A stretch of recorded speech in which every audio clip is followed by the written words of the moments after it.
wabarakatuh. Amin ya rabbal alamin. Subhanallah wa bihamdi, subhanallahil azim. Adada khalqihi wa ridha nafsihi wa zinata arsyihi wa midada kalimatihi.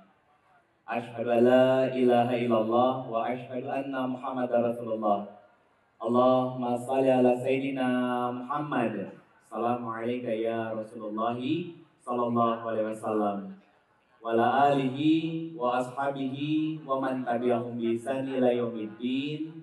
Rabbi a'udzubika min hamazati syayatin wa a'udzubika rabbi yahdurun. Subhanaka la ilma lana illa ma 'allamtana innaka antal alimul hakim.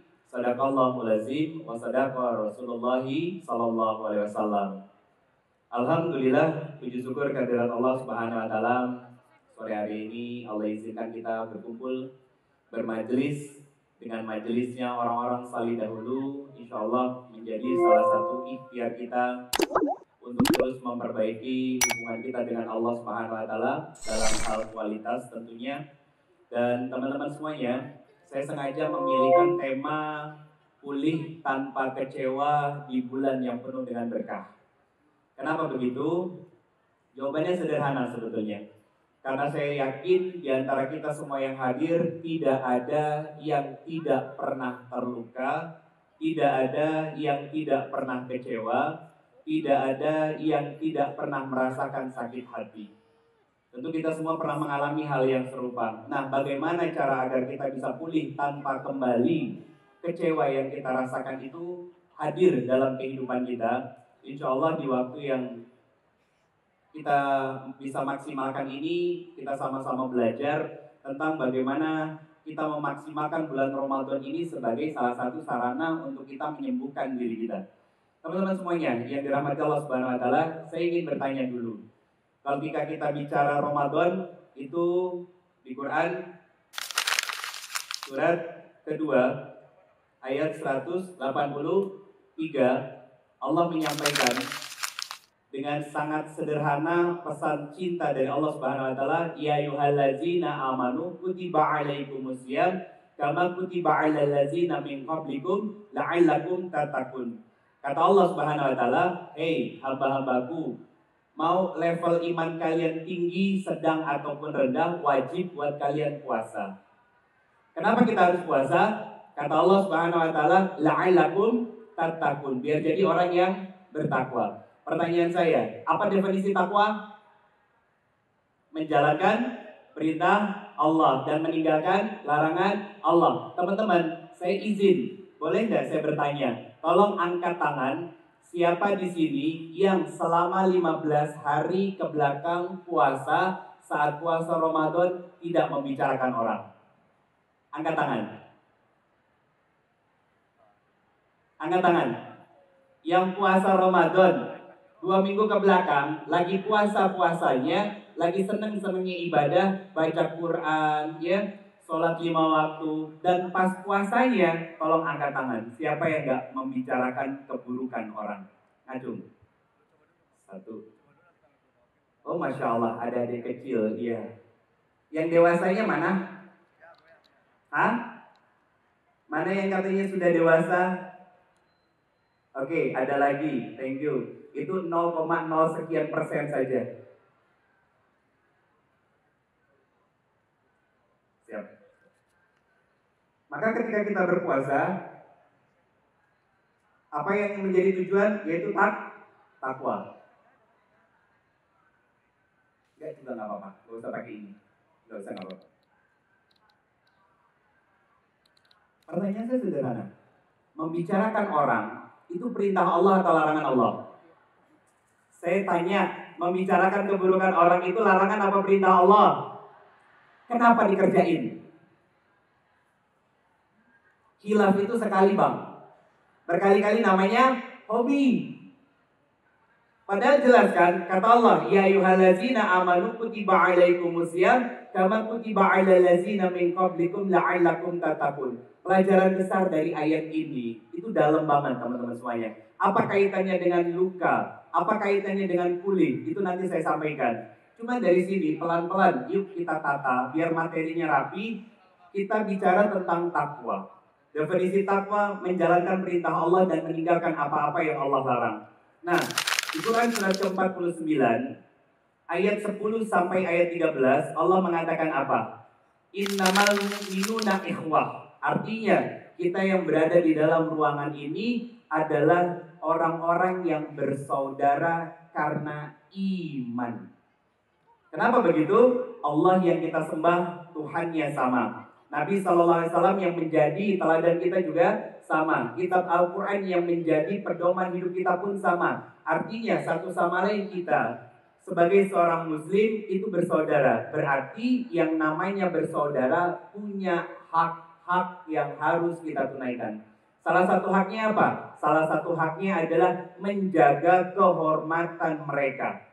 Makanya di ayat 11-12 ada larangan dari Allah terhadap diri kita. Apa? Satu, tidak boleh mengolok-olok. Kedua, tidak boleh mencela. Ketiga, tidak boleh berprasangka. Keempat, tidak boleh mencari-cari kekurangan dari saudara kita. Kenapa? Lihat ayat ke-13-nya. Ada kutipan, Inna akramakum indallahi atqakum. Yang paling mulia di antara kalian semua yang bersaudara adalah mereka yang bertakwa. Artinya ada pesan dari Allah bahwa ketika kita mampu menjaga lisan kita, tidak mengolok-olok orang, tidak mencela orang, berarti potensi diri kita untuk menjadi hamba yang bertakwa itu besar. Teman-teman, kalau diamati, ketika bicara la'allakum tattaqun, sebagai tujuan dari kita puasa Ramadan adalah agar menjadi hamba yang bertakwa. Kalau dalam konteks bahasa Arab, kata tattaqun itu kalimat aktif. Artinya usaha yang kita lakukan terus-menerus. Usaha untuk menjaga lisan kita tidak membicarakan keburukan orang lain. Usaha dari prasangka kita untuk tidak berprasangka buruk terhadap orang lain. Tidak mencela orang dan lain sebagainya. Itulah hadirnya Ramadan, kita dimadrasahkan oleh Allah Subhanahu wa taala selama 1 bulan untuk apa? Tidak menyakiti hati orang lain agar Allah tidak kirimkan orang untuk menyakiti hati kita. Pertanyaan saya sederhana. Tolong angkat tangan, siapa di sini yang selama hidup tidak pernah menyakiti orang? Angkat tangannya. Bapak-bapaknya, yang akhwat dan ummahat, yang ikhwannya, acung. Siapa yang tidak pernah menyakiti orang? Pertanyaannya saya ganti. Kayaknya mukanya pada tegang semua. Pertanyaannya saya ganti. Angkat tangan, siapa di sini yang selama hidup tidak pernah disakiti orang? Ada? Tidak ada. Pertanyaan saya, Bang, kenapa kita disakiti orang? Hah? Kenapa kita disakiti? Ujian. Betul, ujian. Kenapa kita disakiti orang? Kenapa? Dosa. Ada yang menjawab, karena kita pernah menyakiti orang. Itu yang paling benar.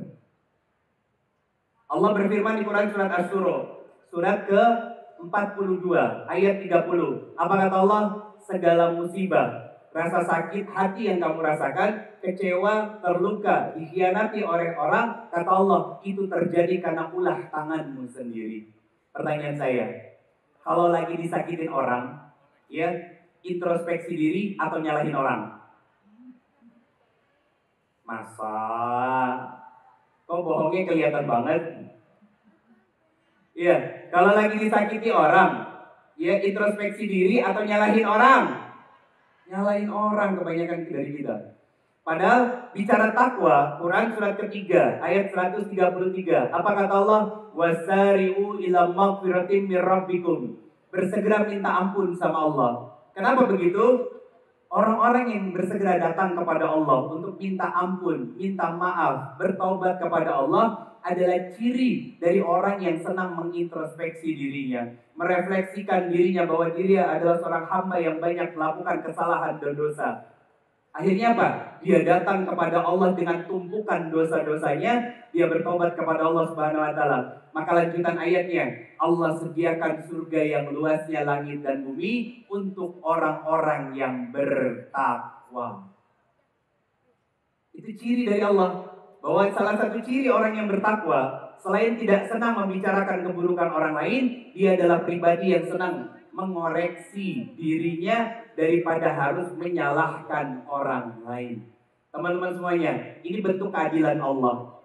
Allah tidak berusaha untuk menyakiti kita. Allah tidak pernah menzolimi kita. Quran surat Yunus surat ke-10 ayat 44. Allah tidak pernah menzolimi hambanya, tapi kitalah sendiri yang banyak menzolimi diri kita sendiri. Mungkin tidak secara langsung, tapi kita menzolimi orang, menzolimi Allah, khianat kepada Allah, diberikan nikmat bukannya bersyukur, tapi malah menjadikan nikmat yang Allah berikan menjadi sebuah kemaksiatan. Saya mau tanya, apa arti syukur? Hah? Apa arti syukur, Mbak? Hah? Terima kasih. Mas, makasih. Berarti Mas bersyukur. Begitu. Kita definisi syukur aja gak clear. Makanya susah buat kita mengaktualisasikannya. Teman-teman, syukur itu mengkonversi semua nikmat yang Allah berikan menjadi amal soleh. Itu syukur. Diberikan mulut oleh Allah, dikonversi jadi amal soleh gimana? Bicara-bicara yang baik, digunakan untuk membaca ayat-ayat Allah, mendakwahkan kebaikan-kebaikan Allah, dan mengajak orang. Untuk apa? Untuk terus beramal soleh lewat dakwah-dakwah yang kita lakukan. Itu syukur. Dikasih tangan sama Allah, tidak digunakan untuk ngetik pesan-pesan, hanya untuk menjelek-jelekan orang, memfitnah orang. Tidak. Itu bentuk syukur kita. Pertanyaan saya, kenapa kita susah buat sabar ketika menghadapi ujian lewat orang lain? Karena kita tidak bisa bersyukur atas nikmat yang Allah berikan dalam hidup kita. Ada satu kisah. Saya pernah ngisi di salah satu majelis taklim. Jadi jamaahnya itu omah-omah, usianya yang sudah 70 tahun. Salah seorang penanya bilang begini, Ustadz, saya sudah menikah 52 tahun. Alhamdulillah, kata saya. Terus gimana Bunda? Iya, suami saya 5 tahun ke belakang ini menjadi ujian. Kenapa jadi ujian? Suaminya pikun. Apa kata beliau? Oh Masya Allah Ustaz, nyebelin luar biasa. Betul-betul menguras hati dan perasaan saya. Apa yang harus saya lakukan Ustaz? Apa jawab saya? Bunda, maaf, berapa tahun menikah? 52 tahun. Suami jadi ujian berapa lama? 5 tahun. 52 dikurangi 5 tahun, 47 tahun suami sehat. Betul? Betul. Selalu pulang ke rumah? Iya. Tidak pernah bermaksiat? Iya. Selalu hadir buat anak-anak? Iya. Selalu berbuat kebaikan bersama dengan kita? Iya. Kenapa tidak bisa disyukuri 47 tahunnya? Kebanyakan kita meratapi yang 5 tahun. Akhirnya gak bisa sabar. Tapi kalau kita bisa merubah paradigma kita, cara pandang kita tentang apa? Tentang nikmat dari Allah Subhanahu wa taala yang akhirnya apa? Mudah untuk kita mensabari diri kita saat menghadapi orang-orang yang tidak sesuai dengan ekspektasi kita. Teman-teman semuanya, adanya ayat surat Asy-Syura tadi, ayat ke-30 tadi itu untuk ngajak kita introspeksi diri bahwa hei hambaku, aku buat kamu terluka karena tanpa sadar kamu pun pernah melukai orang lain. Maka ketika rasa luka itu jatuh kepada hatimu, jangan kau salahkan dulu orang lain, tapi salahkan dirimu. Mungkin ada orang yang pernah kau sakiti lewat lisanmu, lewat tanganmu, lewat apa lagi? Sikap dan perbuatanmu. Nah, itu cara Allah buat kita mengintrospeksi diri, karena ciri orang yang bertakwa adalah senang mengevaluasi dirinya. Akhirnya apa? Tertunduk malu dia di hadapan Allah untuk menginsafi semua kesalahan yang pernah dia lakukan.